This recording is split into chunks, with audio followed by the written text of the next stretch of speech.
A contrição ou arrependimento é a condição mais necessária e mais importante para obter o perdão dos pecados, pois sem a contrição não há perdão.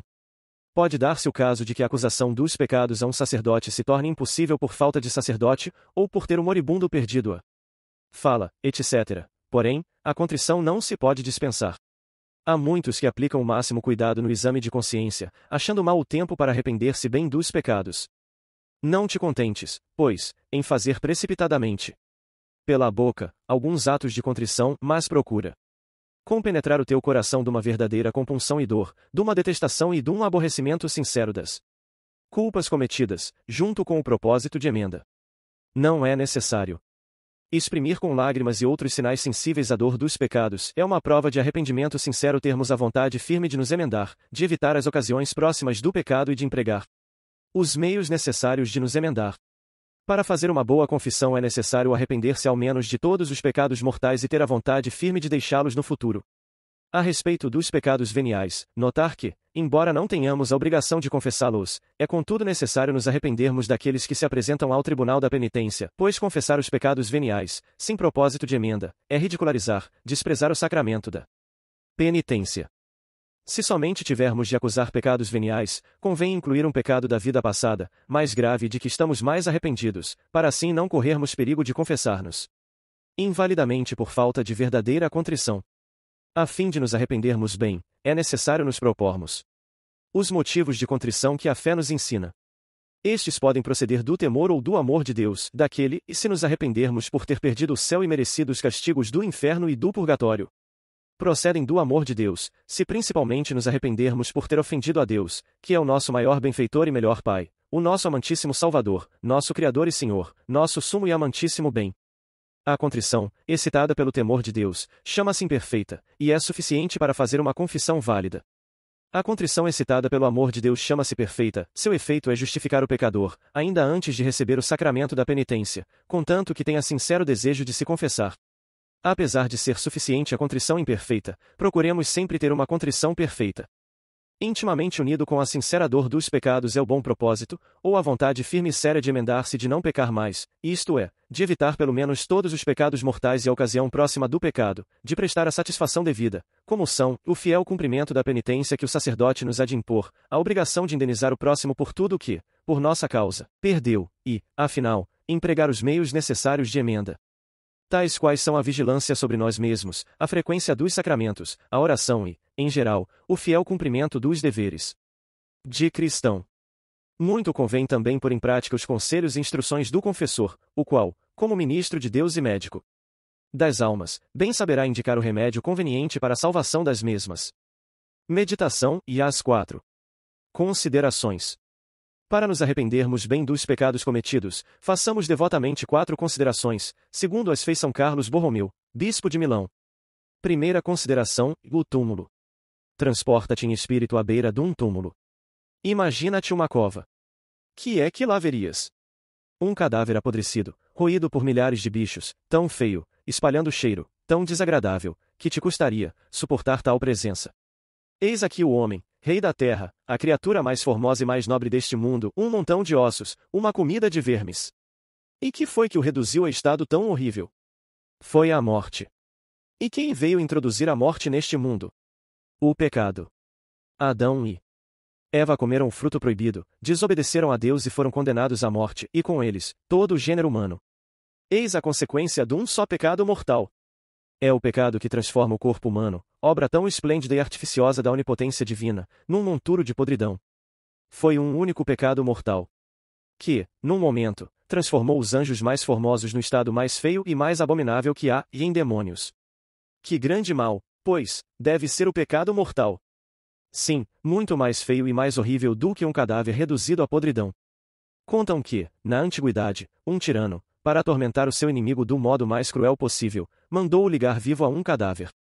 Que castigo horrível dia e noite ser amarrado a um cadáver apodrecido. Muito mais feia, porém, é a alma manchada com o pecado mortal. Essa alma, feita à imagem de Deus, outrora tão formosa, um templo de Deus, mais bela que o mais lindo jardim de flores, agora uma morada, uma escrava do demônio. E, talvez, já haja muito tempo que vendeste, entregaste tua alma ao demônio. dando entrada em teu coração a este teu inimigo capital, pelo pecado grave. Ah! Como és infeliz agora! Em lugar de paz e de alegria, agora remorsos horríveis.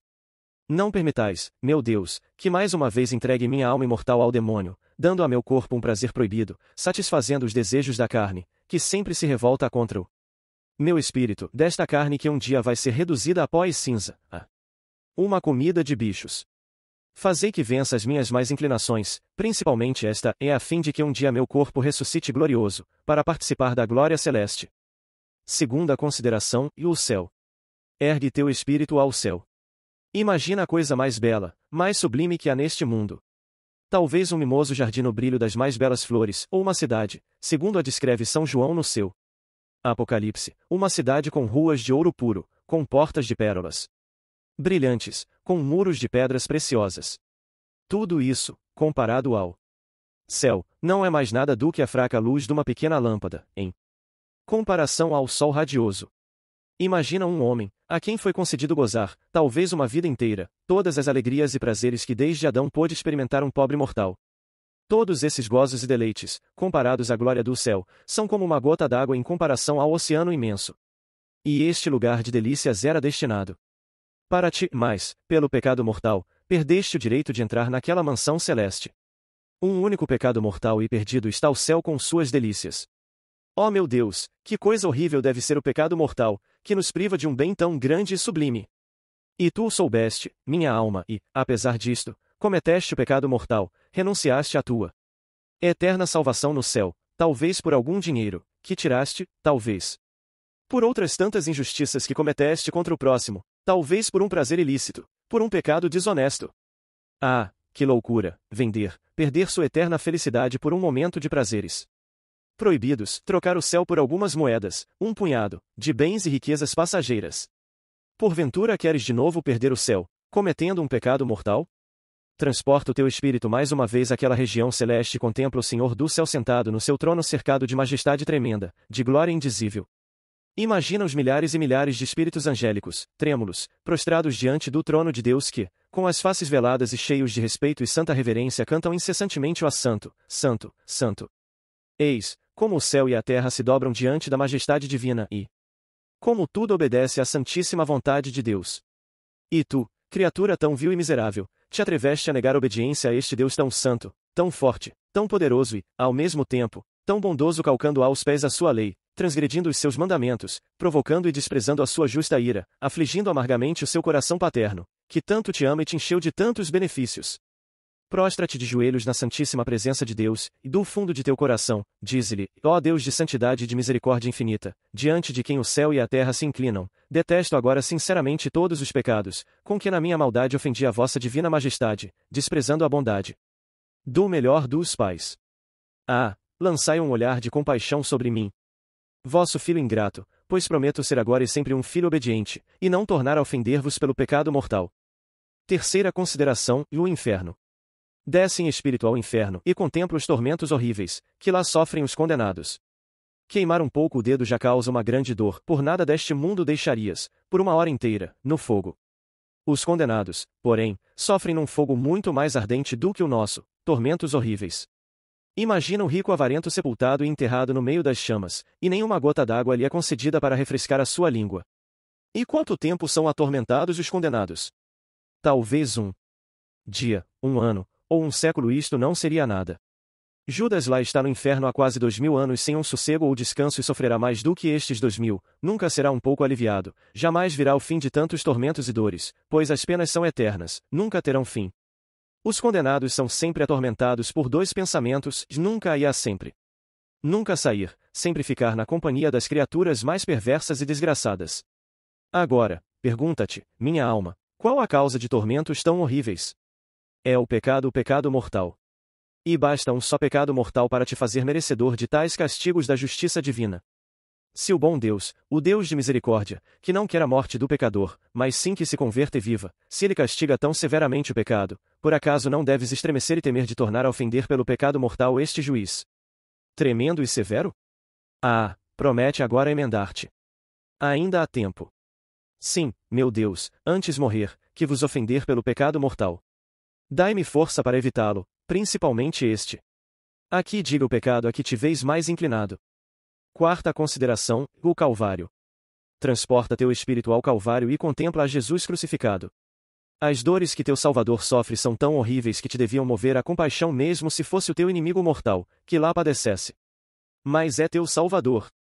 Contempla-o, e desde a ponta dos pés até a cabeça não há nenhum ponto do seu corpo que não fosse martirizado, todo o corpo ferido, todo o corpo uma chaga. A cabeça é atormentada pela coroa de espinhos agudos, a boca pela sede ardente, as mãos e os pés são trespassados por pregos duros, a alma santíssima é abismada no mais profundo abandono. O verme, quando pisado, pode torcer-se. Jesus nem sequer pode mover-se na cruz. E quem é aquele que tão cruelmente é maltratado? Talvez um malfeitor? Não. É o mais santo, o mais inocente. É o próprio Filho de Deus. E por que se deixou pregar na cruz? Por causa de teus pecados, para salvar-te da morte eterna do inferno. Para reconciliar-te com Deus, e Jesus, o Filho de Deus, morre na cruz. Para salvar o servo, o filho é condenado à morte. Oh, que amor! E tu soubeste quantas dores, quantos açoites, quantas gotas de seu sangue preciosíssimo custou a teu Jesus tua alma imortal. E, apesar disto, calcaste o sangue de Deus aos pés, cometendo o pecado mortal. Sim, para pagar a tua desobediência e o teu orgulho, Jesus carregou a sua cruz. Para satisfazer por teus pensamentos e desejos pecaminosos foram-lhe enterrados aqueles espinhos pungentíssimos. Aquela sede ardente sofreu Jesus por causa de tantas palavras livres indecentes ou ofensivas ao próximo e, para pagar tantas ações ilícitas e pecaminosas, Jesus recebeu aqueles açoites horríveis e se deixou cravar com pregos duros no lenho da cruz. Minha alma, queres pregar mais uma vez a teu Jesus na cruz? Ajoelha-te diante da imagem de teu Jesus crucificado, pede-lhe perdão por tanta ingratidão e promete nunca mais ofender a teu amável Salvador. Dize-lhe de coração contrito, meu Jesus, por amor de vossas 5 chagas, por amor de vosso sangue preciosíssimo, lavai a minha pobre alma de toda a mancha do pecado. Deixai cair sobre minha alma uma só gota de vosso precioso sangue, tão copiosamente derramado, e minha alma será inteiramente purificada. E poderei chamar-me outra vez vosso filho. Ó doce Jesus, que tanto me amais, fazei que eu vos ame cada vez mais. Tendo excitado em ti, por meio destas considerações, uma contrição sincera, convém acrescentar ainda o seguinte: eis-me aqui, meu Deus, cheio de confusão, à vista de minhas culpas. Ah, quantas vezes pequei! Não sou digno de ser chamado vosso filho. Os anjos que pecaram, logo reprovastes e lançastes no inferno.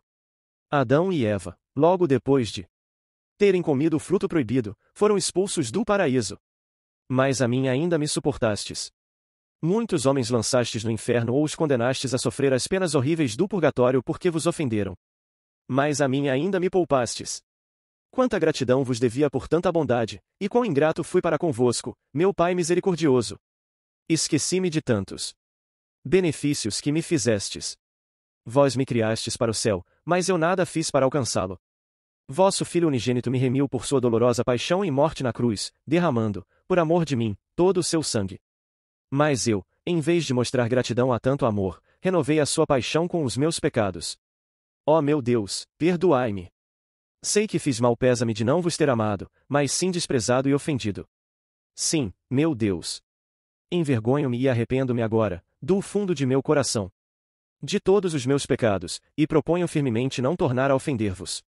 Quero agora emendar-me sinceramente, cumprindo fielmente os vossos mandamentos. Penetrai, Senhor, a minha alma, com a graça de uma verdadeira penitência, que me faça mudar de vida e evitar as ocasiões de pecado. Virgem Santíssima e Mãe de Misericórdia, intercedei por mim, para que obtenha o perdão do passado, com as graças necessárias para resistir ao pecado no futuro. Meu bom anjo, zeloso guarda de minha alma, ajudai-me a erguer-me e a evitar todos os pecados. Amém.